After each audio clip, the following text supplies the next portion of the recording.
Здравейте! Чудили ли сте се защо едни хора са родени лидери, други творци, трети блестящи учители?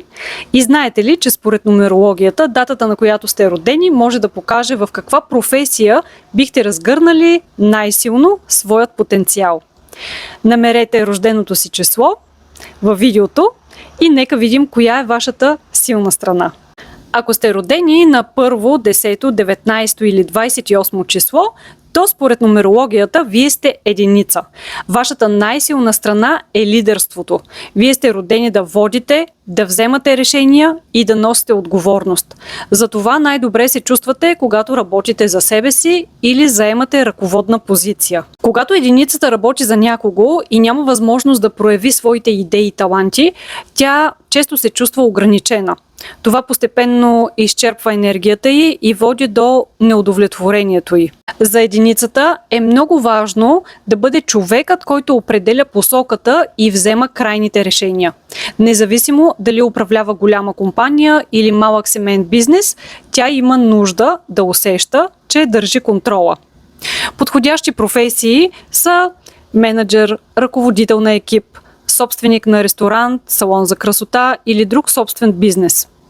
Дори професии като таксиметров шофьор или маникюрист са добър избор, защото дават възможност на човека да работи самостоятелно и да организира работата си по свой начин. За единицата независимостта е жизнено важна потребност. Когато е принудена постоянно да се подчинява на чужди решения и няма свобода на действие, постепенно губи мотивацията и жизнената си енергия. Затова единицата е най-успешна, когато сама създава правилата. Добре, преминаваме към двойките. Ако сте родени на 2, 11, 20 или 29 число, то вие сте двойка. При двойките ситуацията е коренно различна от тази при единиците.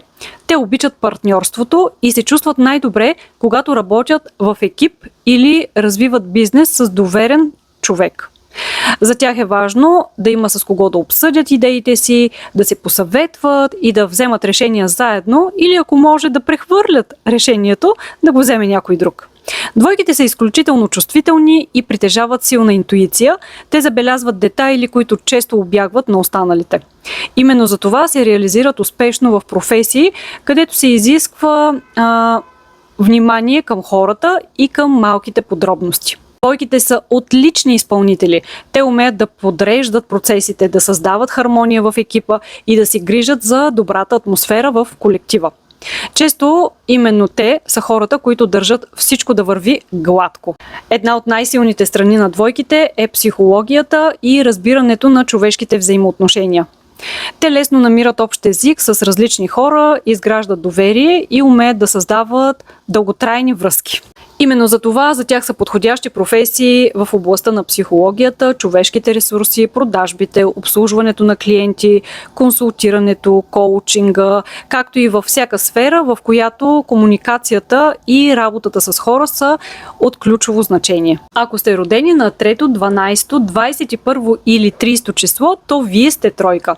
Вашата най-силна страна е способността да обучавате, напътствате и вдъхновявате другите. Тройките са отлични преподаватели, педагози, наставници и хора, които с лекота предават своите знания и опит. Освен това, те са много добри организатори и ръководители. Умеят да създават ред, да контролират работните процеси и да следят дали задачите се изпълняват качествено и на време. Често именно те са хората, които поддържат високите стандарти в една компания. Тройките са подходящи за позиции, свързани с обучението на нови служители, управлението на екипи и развиването на персонала. Те умеят да обясняват сложни неща по разбираем начин и да помагат на другите да се развиват. Благодарение на своя аналитичен начин на мислене, тройките често се реализират успешно и в финансовата сфера. Те умеят да анализират информацията, да планират и да вземат много добре обмислени решения. Подходящи професии за тях са учител, преподавател, ментор, менеджер, ръководител на екип, финансист, счетоводител, анализатор, консултант. Общо взето навсякъде, където могат да съчетават знанията си с умението да организират и развиват хората. Тройките също така много добре се развиват и в професии, където могат да се проявяват. Например, блогерство или водещ на телевизионно предаване. Ако пък сте родени на 4, 13, 22 или 31 число, то вие сте четворка. Вашата най-силна страна е креативността, творческото мислене и новаторството. Вие сте хора, които не обичат да следват оттъпкани пътища и винаги търсите по-добър, по-ефективен и по-интересен начин да направите нещата. За четворката е изключително важно да има възможност да изразява своята креативност в работата. Ако попадне в среда с твърде много рутина, строги правила и еднообразие, бързо губи мотивация и вдъхновение. Четворките умеят да виждат перспективата, те мислят няколко крачки напред, забелязват възможности, които другите пропускат и често предлагат нестандартни решения на сложни проблеми. Това определено са хора с богато въображение и силно развито иновативно мислене. Те са отлични уеб дизайнери, архитекти, инженери, продуктови дизайнери, изобретатели, предприемачи, иноватори. Често именно четворките са хората, които създават нови продукти, развиват оригинални бизнес идеи и променят начина, по който се правят нещата. Най-големият талант на четворките е да създават новото, да превръщат идеите в реалност и да вдъхновяват промяната чрез своята креативност. Ако сте родени на 5, 14 или 23 число, то вие, според нумерологията, сте петица. Вашата най-силна страна е способността да мащабирате всичко, с което се захванете. За вас са важни растежът, резултатите, продажбите и ефективността. Винаги търсите начин да постигнете повече с по-малко усилия и за по-кратко време. Петиците имат талант да развиват бизнес, да изграждат системи за продажби и чрез добрата си комуникация да популяризират своите услуги или личен бранд. Те умеят да привличат хора и лесно печелят вниманието на околните. Това са изключително артистични и харизматични личности, подобно на единиците и седмиците. Те умеят да се представят добре пред публика и лесно намират общ език с различни хора. Особено когато проявяват своите положителни качества. За петиците свободата е една от най-важните ценности. Те не обичат строгите правила, фиксираното работно време и ограниченията. Предпочитат сами да определят графика си и начина, по който да работят.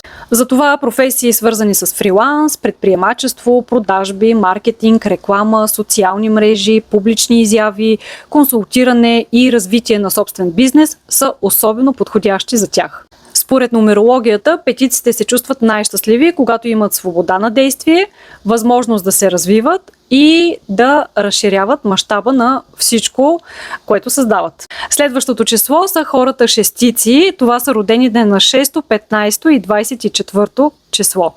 Подобно на четворките, и шестиците притежават силно развита креативност, но когато говорим за творчество, тук не става дума само за рисуване, музика или изкуство. Творчеството е способността да намирате нестандартни решения, да създавате нещо красиво и уникално и да правите нещата по свой собствен начин, така както на вас ви харесва. Шестиците не обичат работа, в която всичко е строго, структурирано, еднообразно и лишено от възможност за творчество. Те се чувстват най-добре, когато имат свободата да изразяват своя вкус, естетика и въображение. Това са хора, които естествено се привличат от красотата, лукса, комфорта, модата, дизайна и изкуството. Те определено умеят да създават уют, хармония и елегантност навсякъде, където се намират. Шестиците имат изключително развит естетически усет и затова се реализират успешно в сферата на красотата. Подходящи за тях са професии като интериорен дизайнер, моден дизайнер, стилист, гримьор, фризьор, козметик, маникюрист, бижутер, фотограф, декоратор или организатор на събития. Шестиците са хора, които не само умеят да се наслаждават на красивите неща, но и да ги създават. Именно това е една от най-големите им дарби. Ако сте родени на 7, 16 или 25 число, то вие сте седмица. Според нумерологията, седмиците притежават едно от най-силните лични излъчвания. Те са харизматични, магнетични и имат силно присъствие. Това са хора, които трудно остават незабелязани и естествено привличат вниманието на околните. Седмиците често се реализират успешно като артисти, певци, актьори, водещи, инфлуенсъри, обществени личности или политици дори. Много известни личности се свързват именно с енергията на седмицата, защото тя носи желание да бъде видяна, чута и да вдъхновява другите. Казва се, че седмицата вместо глава има звезда. За хората седмица признанието, възхищението и добрата обратна връзка са важен източник на мотивация. Когато получава подкрепа и признание, тя разкрива своя потенциал в най-голяма степен. Талантите на седмицата обаче не се ограничават само до сцената. Тези хора умеят да мислят нестандартно и често създават нови възможности там, където другите виждат ограничения. Те могат да откриват нови направления в бизнеса, да въвеждат иновативни идеи и успешно да разширяват дейността си. Например, да преминават от офлайн към онлайн среда или от местен бизнес към международен пазар. Една от най-големите дарби на седмицата е способността й да трансформира всичко, с което тя се захване.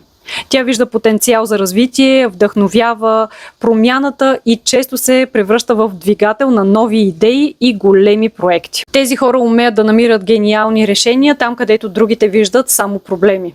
Не се страхуват да експериментират, да променят правилата и да създават нещо, което никой не е правил преди. Седмиците имат способността да превръщат една обикновена идея в проект, за който говори целият свят. Затова често вдъхновяват другите и задължително оставят следа след себе си. Следващи са осмиците, хората родени на 8, 17 или 26 число. Според нумерологията, осмиците са едни от най-практичните и земни личности. За тях е важно трудът да води до конкретен резултат. Особено когато става въпрос за финансите. Те предпочитат ясно да виждат връзката между положения труд и полученото възнаграждение. Тук работя с ръцете си, тук вземам своята заплата.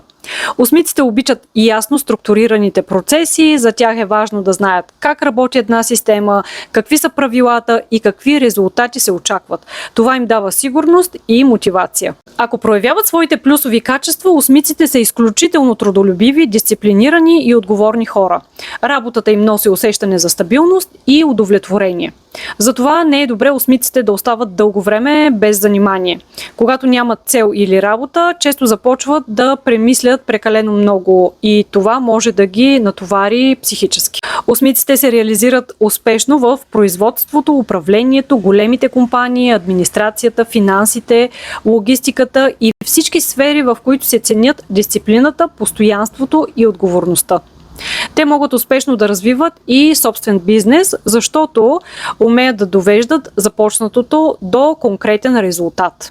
Има едно интересно правило за осмиците. Не се препоръчва да създават бизнес с друга осмица от същия пол. Например, ако сте жена осмица, е добре да избягвате бизнес партньорство с друга жена осмица, тъй като това може да доведе до конкуренция и борба за надмощие, вместо до хармонично сътрудничество. Останаха хората родени на 9, 18 или 27 число. Тези хора се наричат девятка. Сред най-силните ви качества са и дейността, амбицията и желанието да побеждавате. За вас е много важно работата да ви вдъхновява истински и да ви мотивира. Подходящи професии за девятките са тези свързани с военната сфера. Не случайно много хора с това число избират кариера като военнослужещи. Също така могат да се реализират успешно в спорта, като професионални спортисти, треньори или други спортни дейности. Девятките често са успешни бизнесмени и предприемачи. Те умеят да печелят чрез партньорства, съвместни проекти и колаборации. Харесват динамиката и възможността за бързи резултати. А това често им се отдава. Ако човек проявява своите положителни качества и развива потенциала си, девятката може да бъде и много духовно осъзната личност. Тези хора се интересуват и от работа с човешкото тяло. Подходящи за тях са области като нутрициология, спорт, масажи, физиотерапия, традиционна и нетрадиционна медицина. Някои от тях се развиват и като духовни наставници или консултанти. Като цяло, девятките са изключително разностранно развити личности с широк кръг от интереси и силен потенциал да се реализират в различни сфери. Числото на раждане не определя съдбата ви, но показва вашите естествени таланти и потенциал. Напишете в коментар дали описанието ви пасна. Ако видеото ви беше интересно, последвайте ме за още видеа за нумерология, цифрова психология и личностно развитие. До следващия път!